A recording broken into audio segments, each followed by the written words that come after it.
Kami persilahkan kepada pembicara pertama, Profesor Dr. Iris Tengganis, untuk menyampaikan presentasinya. Kepada Dr. Iris, Profesor Iris, kami persilahkan. Ya. Assalamualaikum warahmatullahi wabarakatuh. Ya. Selamat siang semuanya. Pada siang hari ini kita akan bersama-sama. Judul saya adalah The Role of Biological Response Modifier as an Immunostimulant. Nah, kita akan lihat di sini bahwa sistem imun kita itu terbagi dari dua, ya. Ada yang non spesifik, ada yang spesifik. Ini dasar sekali, ya. Yang non spesifik itu langsung bekerja. Di mana ada benda asing atau antigen masuk ke dalam tubuh, dia langsung bekerja. Kulit, sapu lendir, silia, batuk, bersin, itu automatically.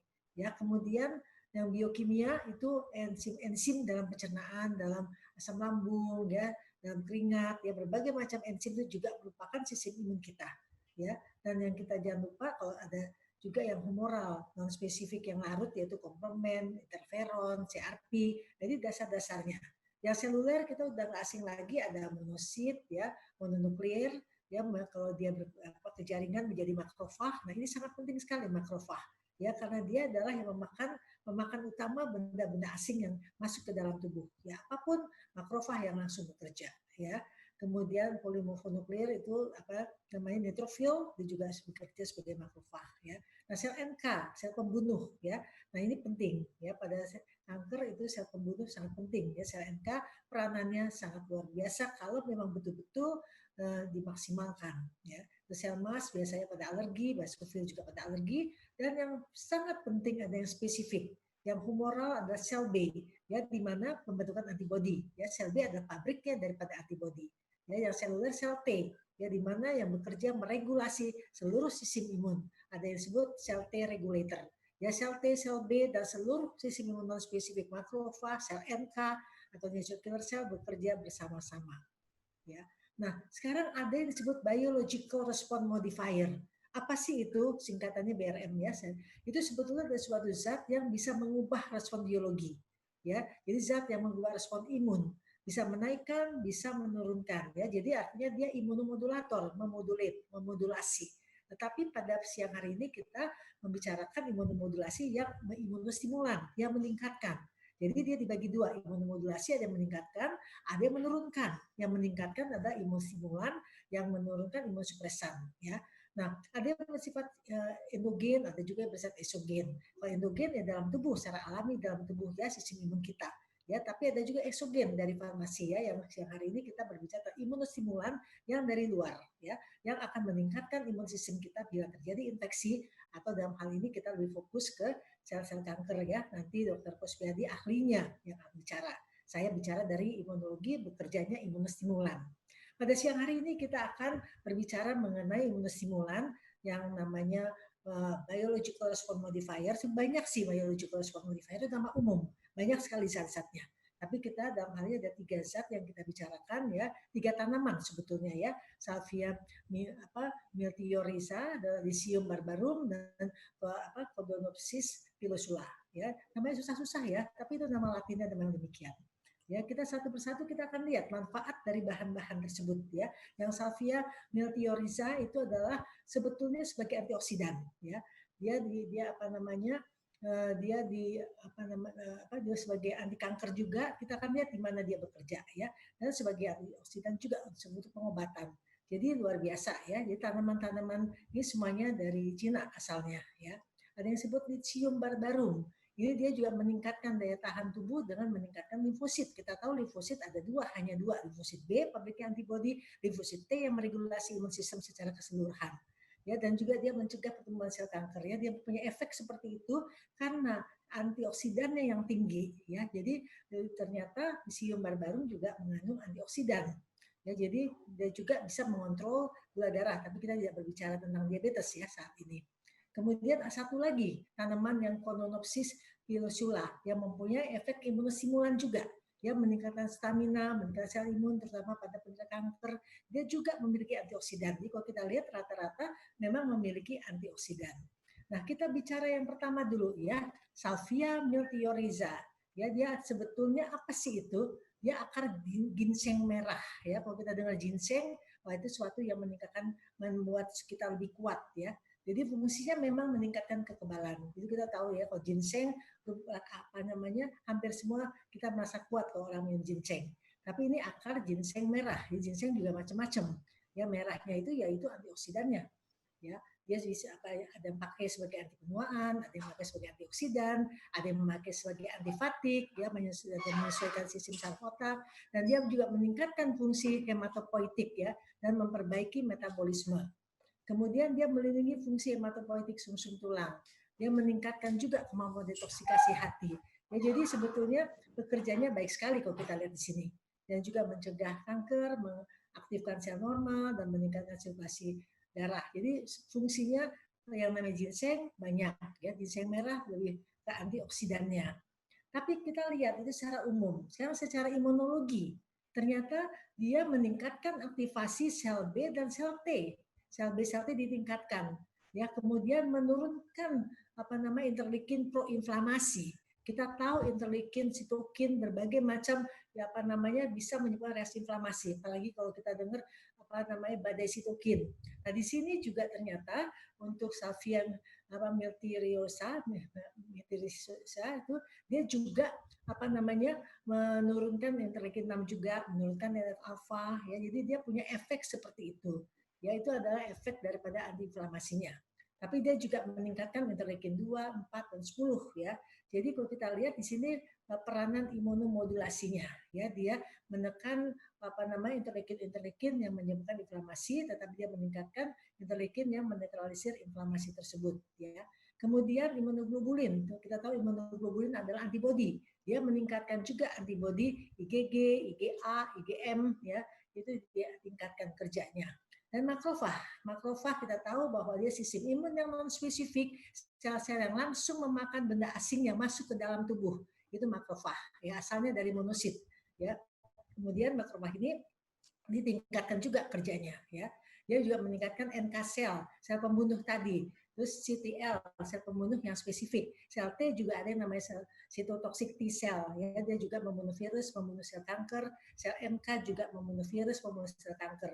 Jadi kalau kita ngomong pada virus ataupun kanker, itu sel NK atau CTL juga sangat berperanan. Kemudian juga meningkatkan juga interferon dan gransin B, ya. Tapi kita lebih mengarah ke NK sel, ke makrofag ya, karena itu adalah yang terpenting untuk awal benda asing masuk ke dalam tubuh. Ini ada penelitian dari Salvia miltiriosae ya, bahwa dia juga meningkatkan imun sistem pada penyakit apa namanya kanker pada gaster ya, pada gaster.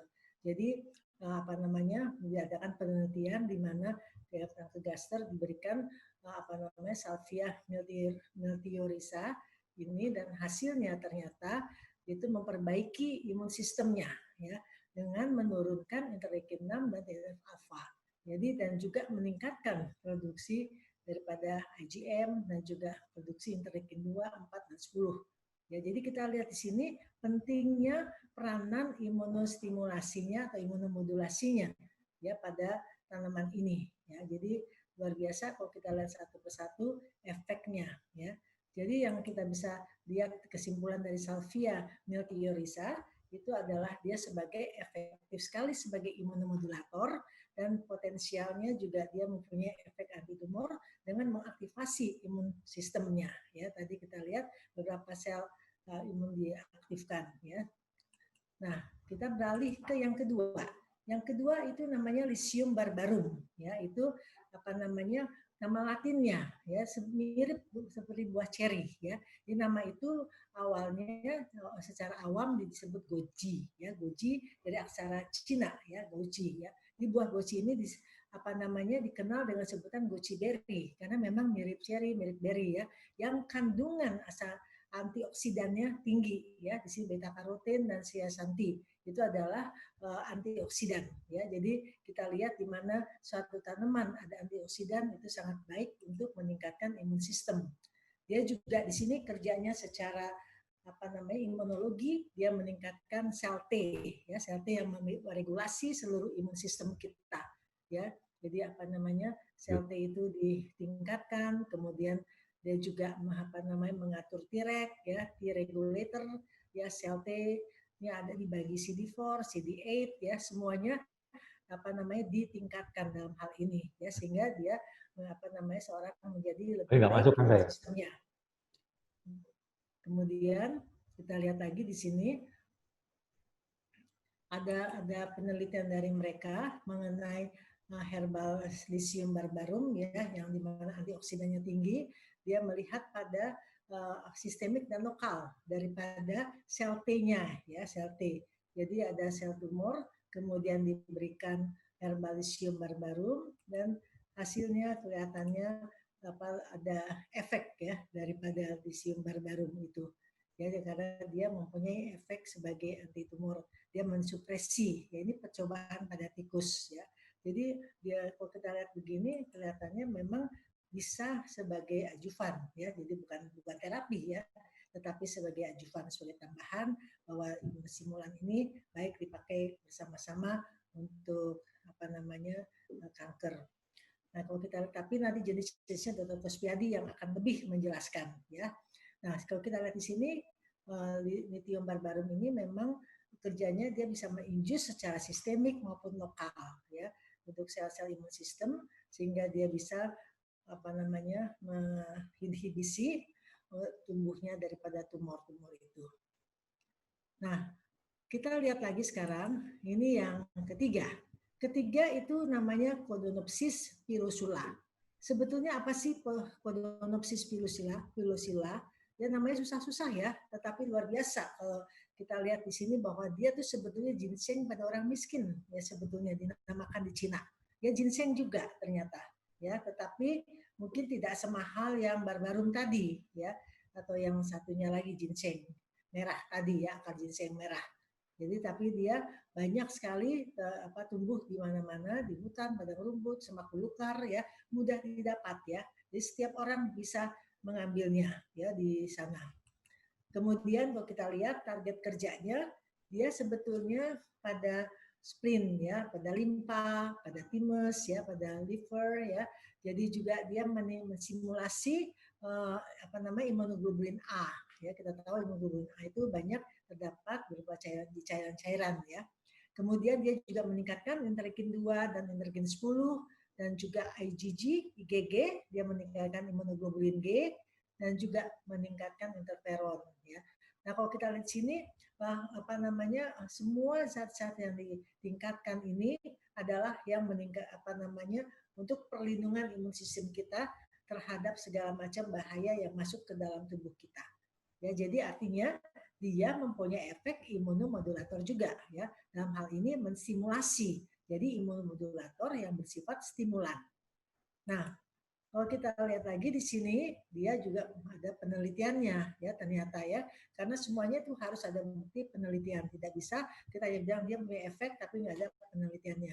Nah, ini dibuktikan pada polisakaridanya, jadi yang diambilnya. Ya, jadi kita melihat bahwa polisakarida dari Codonopsis pilosula dia memodulasi imun sistem, tapi di intestinal, ya, di mikrobiota intestinal, di mana seseorang itu mendapat imunosupresan berupa siklofosfamid. Kita tahu siklofosfamid ada suatu imunosupresan yang menekan sistem imun tubuh termasuk mikrobiota di dalam intestinal.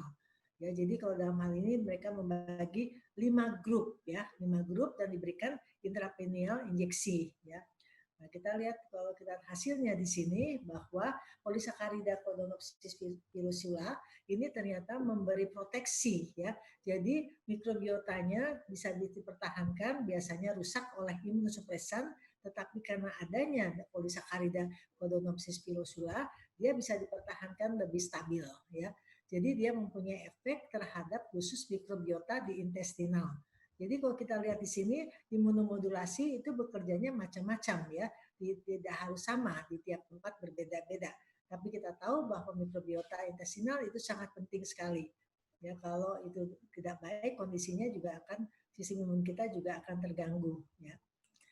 Nah, di sini kalau kita lihat bahwa sebetulnya Codonopsis itu pilosula itu dia memang peranan pada imun sistem sangat nyata, khususnya pada mucosa immunity, Ya, jadi di mukosa intestinal kita bisa melihat bahwa gut mikrobiota di usus itu kondisinya menjadi lebih baik bila mana ada Phalaenopsis pilosilla. Kalau tidak ada itu, dalam percobaan penelitian ini dia akan tertekan oleh imunosupresan. Ya, jadi kita lihat bahwa di sini sebenarnya dia bisa menghambat kolonisasi daripada bakteri-bakteri patogen di intestinal. Nah, di sini yang saya sebut imunoregulator. Jadi dia meregulasi kondisi sistem imun menjadi lebih stabil. Nah, kalau kita lihat dari ketiganya, ketiganya mempunyai efek memodulasi, dan ketiganya itu kita bisa bilang bahwa ini adalah biological response modifier, ya, yang jenisnya memang sudah terbukti untuk bisa digunakan sebagai imunomodulator pada penyakit kanker. Itu hanya beberapa penelitian yang ditampilkan. Jadi kalau kita lihat kesimpulan dari ketiganya tadi, kalau saya satukan bahwa secara digabung itu ketiganya bisa menghentikan, mengendalikan, menekan proses yang memungkinkan pertumbuhan kanker. Dalam hal ini bukan sebagai terapi, tetapi sebagai ajuvan, ya, ajuvan. Jadi yang mendampingi, ya, tetap ada terapi utama. Nanti Dr. Kosbiadi akan menjelaskan, tetapi ada baik juga imun sistem kita dijaga, ya, dengan memberikan ajuvan-ajuvan untuk imunologinya, ya, supaya imun sistem kita bisa bekerja lebih baik. Karena kita tahu bahwa semua obat-obat yang menekan imun sistem, termasuk kemoterapi, termasuk imunosupresan, imun sistem kita jadi turun. Ya, sekarang imunomodulasi yang bersifat imunosupresan itu yang menekan, tapi yang dimaksud di sini adalah yang menstimulasi. Ya. Nah, ya, biological response modifier, dia juga membuat sel-sel kanker lebih mudah dikenali, dan karenanya juga lebih rentan untuk dihancurkan oleh sistem kekebalan tubuh. Ya, jadi itu membantu sistem imun kita, ya. Dan juga imunostimulan tadi juga meningkatkan daya bunuh. Jadi sel NK selnya lebih diaktifasi, sel T-nya lebih diaktifasi, ya, natural killer T cell atau sel pembunuh CT cell, ya, sitotoxic T cell yang membunuh sel T pembunuh, kita bilang itu juga diaktifasi, dan makrofag yang diaktifasi. Ya, jadi kita lihat makrofag diaktifasi yang non spesifik, NK sel diaktifasi, dan sel T, sel B juga diaktifasi yang spesifik juga, ya, dalam hal ini. Jadi kalau kita lihat satu imun stimulan, kita harus lihat dia kerjanya di mana, ya, karena tiap kerjanya macam-macam, tidak bisa satu imun stimulan untuk tidak bisa, ya. Untuk meningkatkan kemampuan tubuh memperbaiki atau mengganti yang rusak atau hancur terapi atau radiasi. Artinya dia juga kan keutuhan daripada tubuh kita. Nah, itu tugasnya daripada stimulan. Ini dia sebagai ajuvan, sebagai terapi utama. Ya. Saya kira dari saya tentang imunologi. Selanjutnya nanti Dokter Rawan yang akan membawa bagaimana ajuvannya, pengantar dari saya, ya, di mana pada kanker bekerja sistem imun non imun yang spesifik. Terima kasih banyak atas. Assalamualaikum warahmatullahi wabarakatuh.